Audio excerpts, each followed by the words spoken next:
Good afternoon. Yesterday we have started with the graphical methods for finding the resultant of forces. So till now we have discussed the different methods for finding the resultant. Quick revision घेतो आपण एका मिनिटात सगळे लोक join होईपर्यंत. Resultant find out करण्यासाठी आपण कोणकोणते मेथड पाहिलेत सांगा. First one is Resolution. Algebraic method. Analytical method. Algebraic. हे लिहून घ्यावर का कुठं एमसीक्यू मध्ये हे विचारतात आणि परत मग कन्फ्युज होतं. आज आपली टेस्ट आहे माहिती आहे सर्वांना. हो सर. आज 5 वाजता आपली मेकॅनिक्सची टेस्ट आहे जी एमसीक्यू टाईप असेल. 20 क्वेश्चन्स असतील त्याच्यामध्ये 20 मार्काची टेस्ट आहे. तर थोडंसं कॉम्बिनेशन केलेलं आहे मी, म्हणजे एमसीक्यूज जे थेरॉटिकल एमसीक्यू ज्याला म्हणतात. देयर विल बी 16 क्वेश्चन्स जे थेरॉटिकल एमसीक्यू आहेत आणि शेवटचे 4 एमसीक्यू जे आहेत एका न्यूमरिकलच्या फॉर्ममध्ये आहेत. एक डायग्राम दिलेली असेल, ते डायग्राम त्या क्वेश्चन मध्ये तुम्हाला दिसेल पाहिजे. क्वेश्चन नंबर 17 ला गेल्यानंतर डायग्राम तुम्ही काय करायची, समोर ड्रॉ करून घ्यायची. 3-4 फोर्सेस दिले आहेत, त्यांचं रिझल्टंट वगैरे काढायचं. रुटीन प्रॉब्लेम आहे. ती फोर्सेसची पोझिशन वगैरे एका कागदावरती काढून घ्यायची आणि मग त्याचे कॅल्क्युलेशन तुम्ही करायचे. Summation F X, summation F Y, R theta, जे रुटीन कॅल्क्युलेशन आहे. Are you listening? Yes, sir. हां, तर तो एक 4 मार्काचा प्रॉब्लेम आहे. तर त्याच्यामध्ये 4 गोष्टी फाइंड आउट करायच्या आहेत. Summation F X, summation F Y, R आणि थीटा. त्याच्या पुढचं सांगू शकत नाही, सॉरी. 4 प्रश्नावर 4 मार्क असतील, जे काय उत्तरं तुमची येतात. तर त्या न्यूमरिकल व्हॅल्यूसाठी तुम्हाला 4 पर्याय दिले असतील, त्यापैकी करेक्ट ऑप्शन तुम्हाला चूज करायचा आहे. That is nothing but analytical method. So in analytical method, what do we know? You will be given number of forces like this. याच्यामध्ये आपण काय करतो, we resolve all the forces. थोडंसं आपण revision पण करतोय, पुढचा पार्ट पण कंटिन्यू करतोय. शेवटचं लेक्चर आपल्याला आहे, हे बोनस लेक्चर आहे. त्यामुळे थोडंसं आपण टेस्ट पॉईंट ऑफ व्ह्यू गरज पडली तर डिस्कस करूया. डाऊट्स असतील तरी डिस्कस करूया. So step number 1, we resolve all the forces. Then we find out summation fx. Then we find out summation fy by considering sign convention for forces. Then we find r and then we find position of the resultant. Position of the resultant म्हणजे काय? Angle with the horizontal theta. तर या टाईपचं एक example तुम्हाला सोडवायचं आहे आज. Is that clear? Yes, sir. Okay. आणि राहिलेलं 16 जे आहेत ते थेरॉटिकल एमसीक्यू असतील. I hope you must be following the news. तर काल एक न्यूज सर्वांनी ऐकली असेल महत्वाची. काय न्यूज होती हो? Scholarship form. टीव्ही चॅनलवरती news in general. Online exam. Polytechnical आणि इंजिनिअरिंगचे ऑनलाईन पेपर होणार आहे. Online exam. एक्झॅक्टली. तर एक्झाम ज्या आपल्या आहेत त्या ऑनलाईनच असतील. लक्षात येते? तर आता इथून पुढे आमचा रोल जास्त महत्त्वाचा आहे. आता आम्ही काय करतो, आत्तापर्यंत म्हणजे आता तुम्हाला माहिती आहे की मार्च महिन्यापासून हे सगळं चालू आहे. आता उद्या मार्च सुरू होतं, एक वर्षभर हे चालू आहे. ज्या काळात 2 एक्झाम झालेल्या आहेत आपल्या मेकॅनिक्सच्या. तर एक मे जूनमध्ये झाले बॅकलॉगची आणि रेग्युलर. ठीक आहे. तर या एक्झाममध्ये मेकॅनिक्सचे पेपर जे होते ते कुठल्या स्वरूपाचे होते, त्याच्यावरती न्यूमरिकल्स होते किंवा नव्हते, ही सगळी माहिती आम्ही घेत आहोत. Don't worry about that. ठीक आहे. तर त्या दृष्टीनं जे काय आहे ते आपण टीचिंगमध्ये आपण एक्झामचे स्वरूप लक्षात घेऊन आपण आवश्यक ते चेंजेस करूया. Please be serious here after. इथून पुढं सर्वांनी सिरियस राहा. बरोबर. म्हणजे आता लेक्चर सुरू होऊन 5 मिनिटं झाले तरी 44 लोक मीटिंगमध्ये आहेत. त्यापैकी मी एक म्हणजे 43 लोक आहेत आणि बाकीचे गाढव आहेत ते निवांत फिरतायत. बरोबर. तर ह्या लोकांचं काय होणार मला सांगा बरं. बोलल्यानंतर राग येतो, बरोबर आहे का? बोलण्याची जर इच्छा असेल तर काहीतरी कृती चांगली पाहिजे ना. Yes or no? तर अशा गाढवांना पण ओढून काढणं हे आमचं काम असतं. म्हणजे जे सिन्सिअर आहेत, प्रामाणिक आहेत, त्यांना शिकवणं हे जसं आमचं काम आहे.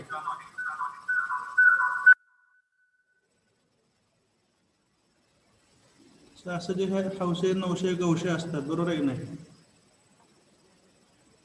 वाट चुकून आलेले, त्यांना पण हातात धरून पार पाडावं लागतं.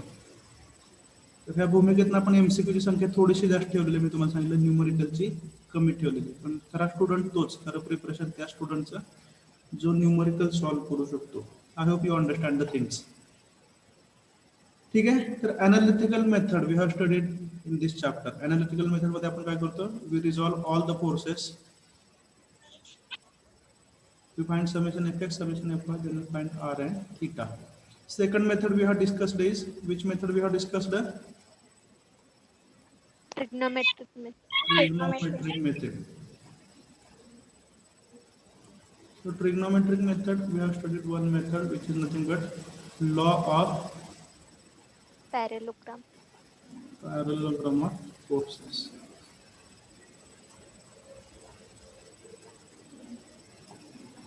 ठीक आहे. तर law of parallel of forces मध्ये काय असतं, root of P square plus Q square plus twice P Q cos theta. त्यामुळे यालाच cosine law for finding the resultant असं म्हणतात. ते आपण एमसीक्यू मध्ये डिस्कस केलेलं आहे. Okay. And now we are discussing the third method which is graphical method for finding the resultant. काल मी तुम्हाला सांगितलं ग्राफिकल मेथडमध्ये आपण काय करतो, तर ॲट ॲक्च्युअल जे फोर्सेस आहेत ते टू द स्केल ड्रॉ करतो, ज्याच्यामध्ये length of this line is equal to the magnitude of the force. We select some suitable scale. हे काल समजलंय, बरोबर आहे. So this is graphical method. त्यानुसार आपण काय करतो, वी फाइंड द रिझल्टंट. तर रिझल्टंट फाइंड आउट करण्यापूर्वी आपल्याला समजावून घ्यावं लागतं बोज नोटेशन. तर बोज नोटेशन आपल्याला काय सांगतं, कुठलाही फोर्स जो आहे हा तुम्ही रिप्रेझेंट करू शकता in the form of one arrow. अशा प्रकारचा एक ॲरो काढू शकता. तर या ॲरोची लेंथ जी आहे ती म्हणजे काय, equal to magnitude of the force. For example 100 न्यूटनचा जर फोर्स दाखवायचा असेल, काहीतरी स्केल घ्या, 1 सेंटीमीटर इक्वल टू 20 मीटर, 5 सेंटीमीटरची लाईन काढा आणि त्या फोर्सची जे डायरेक्शन आहे त्याच डायरेक्शनला हा ॲरो दाखवा. तो जर force between A and B act होत असेल तर ए अँड बी कॅपिटल लेटरने दाखवा, त्यांच्यावर त्याचं सर्कल ड्रॉ करा. याचा अर्थ काय झाला, 5 सेंटीमीटर म्हणजे 100 न्यूटनचा फोर्स ऍक्ट होतोय ए टू बी, डायरेक्शन कुठे, टुवर्ड्स राईट हँड साइड. हे काल शिकवलेलं आहे. Shall we continue? Yes, Yes, sir. sir. Next we have studied the triangle law of vector addition or triangle law for finding the resultant of forces. हे तुम्ही note केलेलं आहे. ठीक आहे. तर याच्यामध्ये आपण काय शिकलो, तर जर असे दोन फोर्सेस दिले असतील, कोणकोणते, P and Q, let they are inclined at an angle theta. तर सगळ्यात पहिल्यांदा तुम्हाला काय करायचं आहे, दोघांचं ग्राफिकल रिप्रेझेंटेशन दाखवायचं आहे. Select some suitable scale. ठीक आहे. पी समजा मी काल तुम्हाला उदाहरण दिलं 400 न्यूटन आहे, क्यू समजा आहे 500 न्यूटन. स्केल आपण काय घेऊया, 1 सेंटीमीटर इक्वल टू 100. तर रिव्हिजन चालू आहे बरं का. काल ॲब्सेंट होते ते नाराज होतील, फास्ट शिकवतात म्हणून. तर पीचं मॅग्नेट्यूड 400 आहे, बरोबर आहे ना. त्यानुसार पी ची लेंथ किती येईल, 4 centimeter. 4 centimeter. 4 सेंटीमीटर. ही लाईन ड्रॉ करताना ऍक्च्युली ड्रॉ करायची 4 सेंटीमीटरची, पण लिहिताना काय लिहायचं, फोर्सचं magnitude. Is that clear? Yes, Yes, sir. किंवा दोन्ही लिहिलं तर अजून चांगलं. इथं काय लिहायचं, 4 centimetre equal to 400 newton. Direction of the force जी काय आहे ते दाखवायची. एक लाईन काढली 4 सेंटीमीटर, ज्याची डायरेक्शन कशी आहे, same as that of force P. ठीक आहे. नंतर काय करायचं आहे, तर जिथं पी संपतो या पॉइंटला, तिथून दोघांमधला जेवढा अँगल आहे, दोघांमध्ये किती अँगल आहे? थिटा. तर तो थिटा. सेम सेन्स मेंटेन करायचा. दिलेला अँगल आता कसा हो, अँटी क्लॉकवाईज, बरोबर ना? तर तुम्ही सुद्धा थिटा घेताना कसं घ्यायचं आहे, anti clockwise. Is that clear? आणि आता तुम्ही रिप्रेझेंट Yes, करा sir. Yes sir. Force Q. Force क्यूचं मॅग्नेट्यूड किती आहे? 500 न्यूटन. म्हणून इथे लाईन किती करणार? 5 centimetre 5 5 centimetre. Centimetre. as equal to 500 Newton. आणि क्यूचा जो एरो आहे तो इथं दाखवा. Is that clear? स्टार्टिंग पॉइंटला जर ए म्हणलं, थिटा जर दाखवतो तो पॉइंट बी असेल, तर याला काय म्हणणार? Point C. Is that clear? Now complete the triangle. आपण काय शिकतोय? Triangle law of vector addition किंवा triangle law for finding the resultant of forces. आता काय करा, ए टू सी जॉईन करा.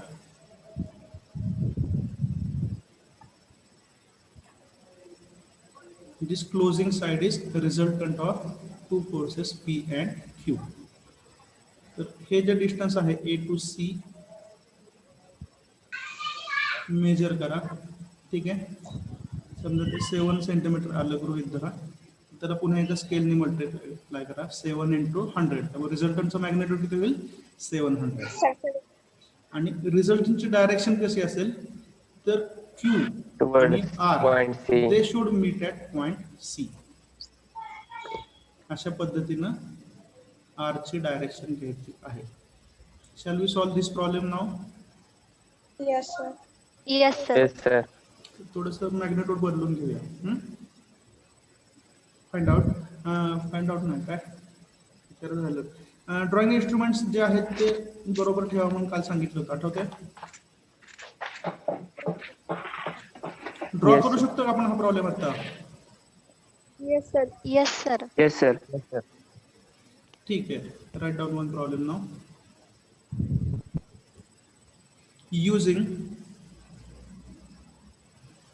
using triangle law of vector addition, using triangle law of vector addition, find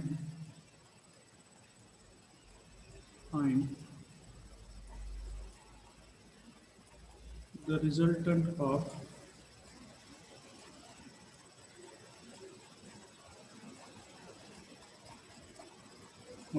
given forces P and Q. Find the resultant of given forces P and Q.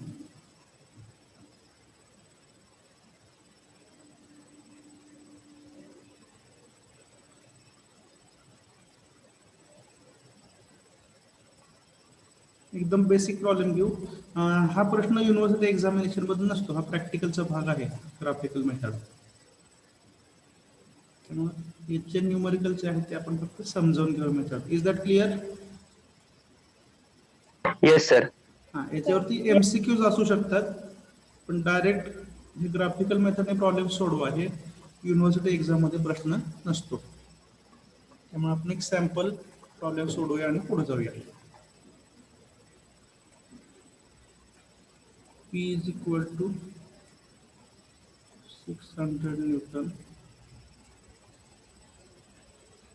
Q is equal to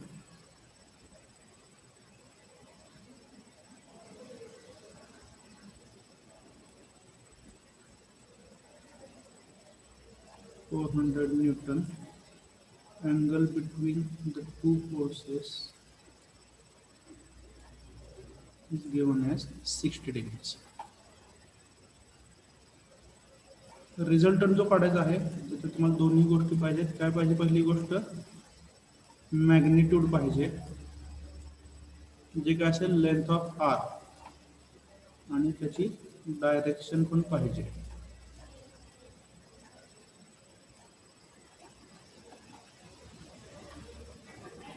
ठीक आहे, right down. Solution मिळूनच सोडूया, म्हणजे थोडासा वेळ आपल्याला मिळेल. आज हा चॅप्टर संपवून टाकू आपण. ओके, शेवटचं लेक्चर आहेच आपलं रेग्युलर. आत्ताच आहे ते फिजिक्सचं मिळालं आपल्याला. Solution. represent the vectors P and Q. Write down. Represent the forces म्हणा लागतात. Represent the forces P and Q graphically by using some suitable scale.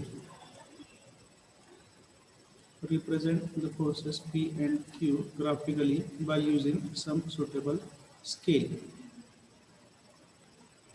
Write down.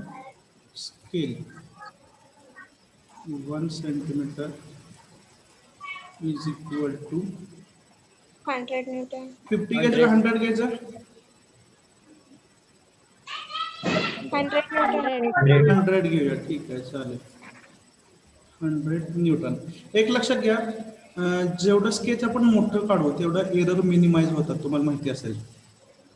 लक्षात येते ना? त्यामुळे जर तुम्ही स्केल 50 न्यूटन घेतलं तर स्केलची लेंथ जी आहे प्रत्येक फोर्सची लेंथ ही डबल येईल आणि तुमची ॲक्युरसी वाढेल. This is for your information.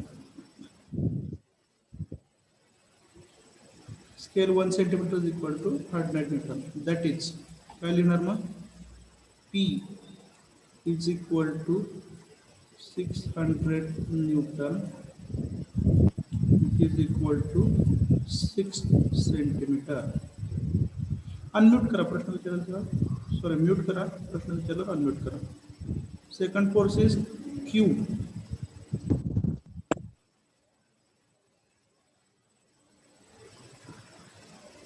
Q magnitude is 400 Newton.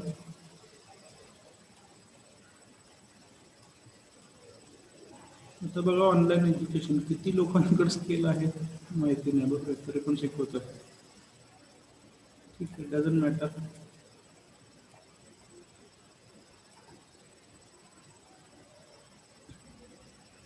शेवटी कुणीतरी जगात प्रामाणिक आहे म्हणूनच जग चालू, बरोबर ना?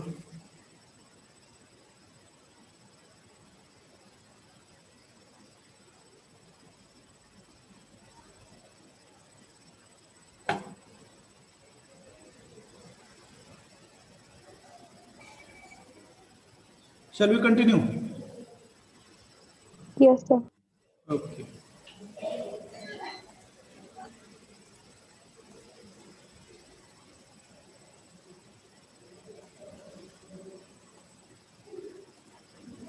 So represent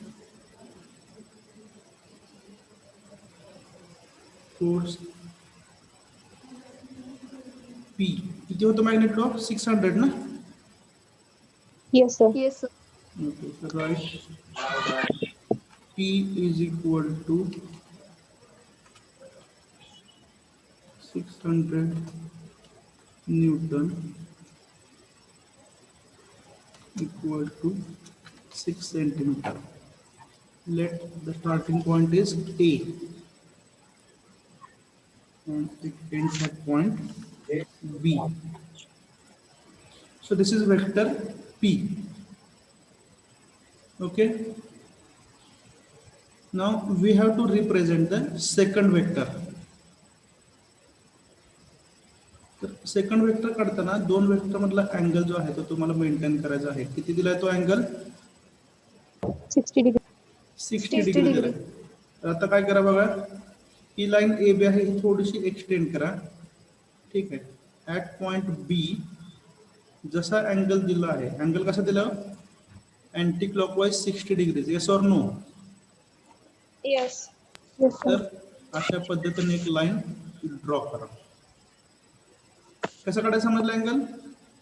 as per the given data. Starting at point B, measurement of the angle should be 60 degrees anti clockwise. हे इरेज करतो आता, समजलं असेल तर तुम्हाला.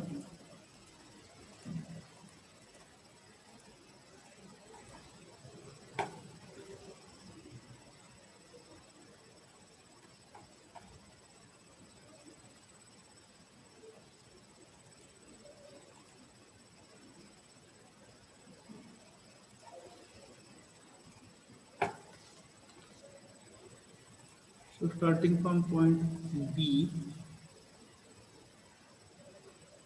किती लाईन काढायची 4 सेंटीमीटर ना. Yes, sir. Okay. Yes, sir.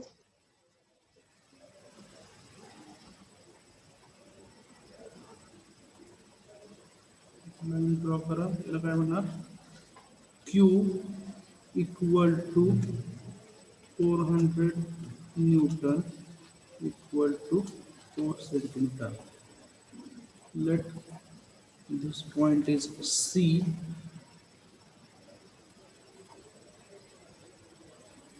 Okay.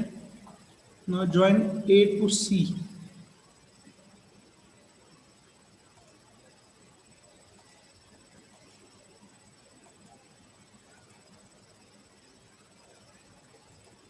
A to C join करा. The closing side of the triangle represents the resultant R.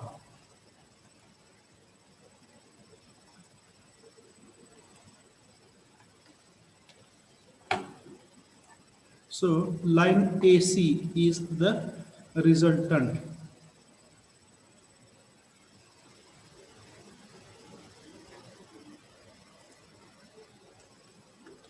Not done.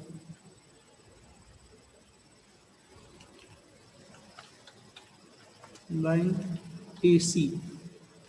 AC ची डायरेक्शन लक्षात आली आहे. Q आणि R, they should meet at point C. Is it clear? Yes, sir. Yes, sir. Yes, sir. Okay. Line AC represents the resultant R in magnitude and direction. ते mention करायचं. Next, major length of AC. AC ची length major करा. 8.7. 8.7 centimetre. 8.7. Okay. Others, are you getting this answer? Yes, sir. Okay. So based on majority, we assume that length of AC is 8 centimeter. ठीक आहे. Therefore, आता therefore चं चिन्ह नाही माझ्याकडे. Therefore लिहा R is equal to 8.7 into 100. म्हणजे R चं मॅग्नेट्यूड किती आलं? 870. 870 न्यूटन. ठीक आहे. नेक्स्ट, तर हा जो अँगल आहे दोन वेक्टर मधला, दोन फोर्सेस मधला, याला आपण थीटा म्हणलं होतं ना. Yes, sir. Yes, sir. तर रिझल्टंटच्या अँगल काहीतरी वेगळं नोटेशन वापरूया, अल्फा. ठीक आहे. Next line, angle made by the resultant with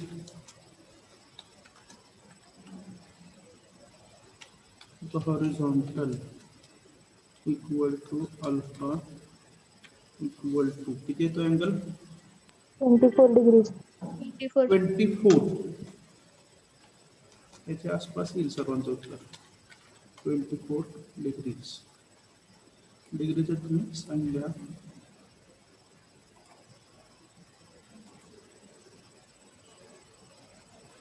This angle alpha is 24 degrees.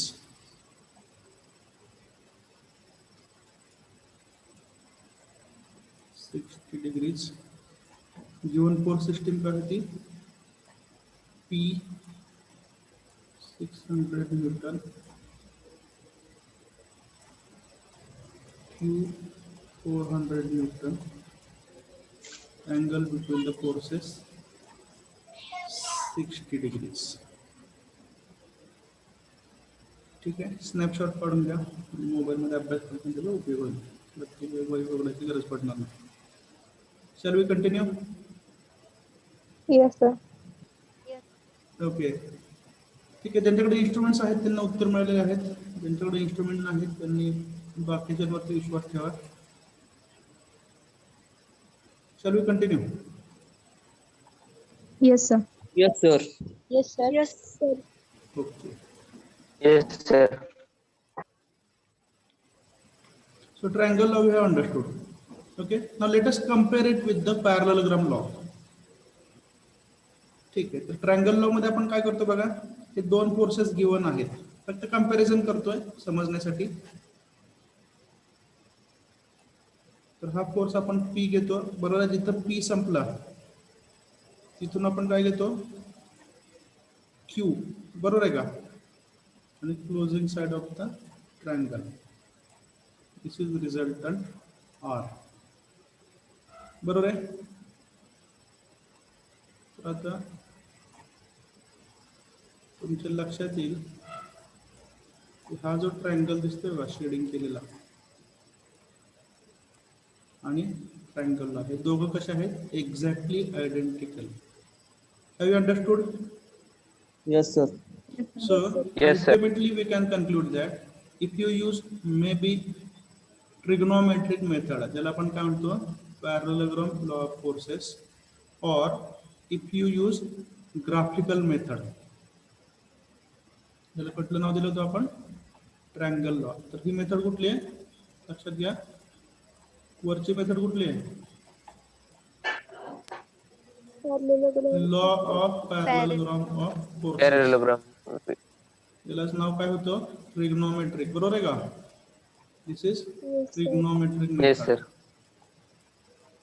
आणि आता जे आपण स्टडी करतोय ती कुठली मेथड आहे, ग्राफिकल मेथड. Graphical method. आणि त्यातली आपण कुठली मेथड शिकतोय, Triangle law. Law of Triangle law. forces. So both the methods will give you the same resultant. Any doubts? No, sir. No, sir. Okay.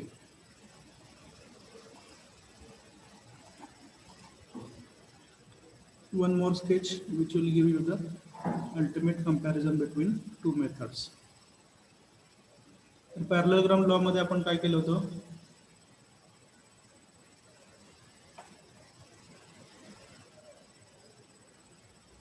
Perpendicular distance. काय केलं होतं सांगा parallelogram.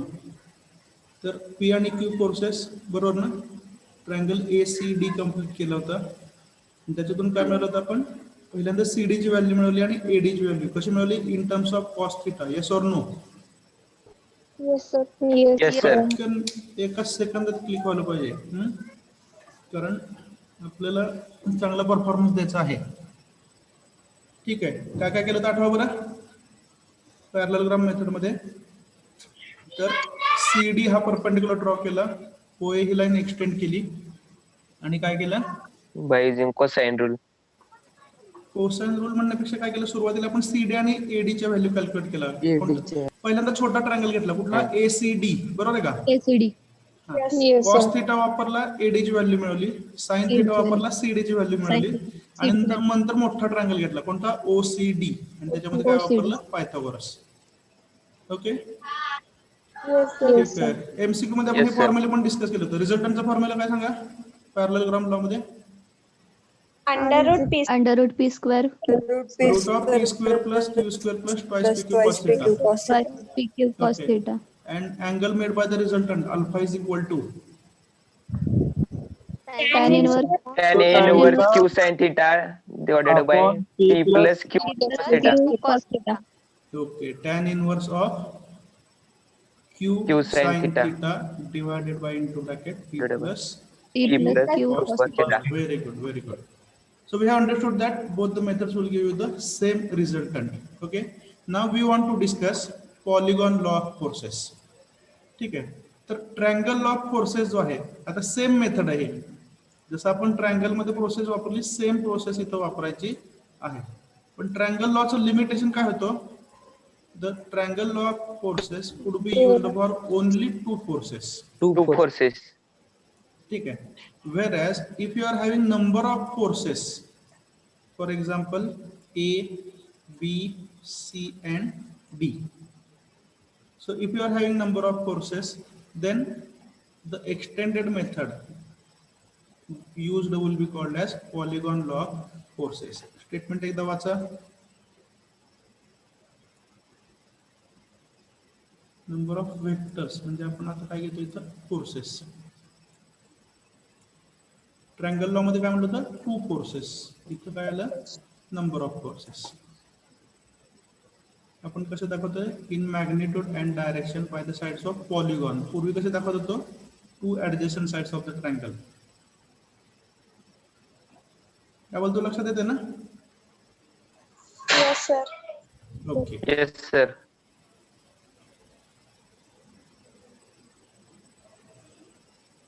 ठीक आहे. बघा आता आपण सहज इमॅजिन करूया. एचं समजा मॅग्नेट्यूड आहे 200 न्यूटन, बीचं समजा आहे 300, सीचं समजा आहे 400 न्यूटन आणि डीचं आहे समजा 500 न्यूटन. जस्ट एक आपण ॲज्युम करतोय ॲट ॲक्च्युअली हे सगळ्या लेंथ इक्वलच दाखवलंय तिथं. ठीक आहे. आपण अनइक्वल आहेत असं गृहीत धरूया. ठीक आहे. तर काय करा, पहिल्यांदा जो वेक्टर ए आहे स्टार्ट फ्रॉम ओ, इथे साईडला काढून दाखवतो. ओ पासून सुरुवात करा.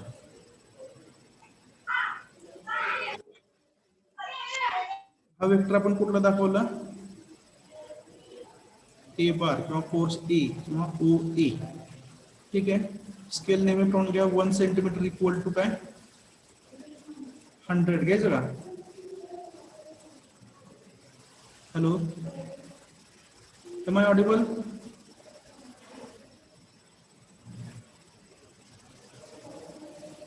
हॅलो, आवाज येतोय?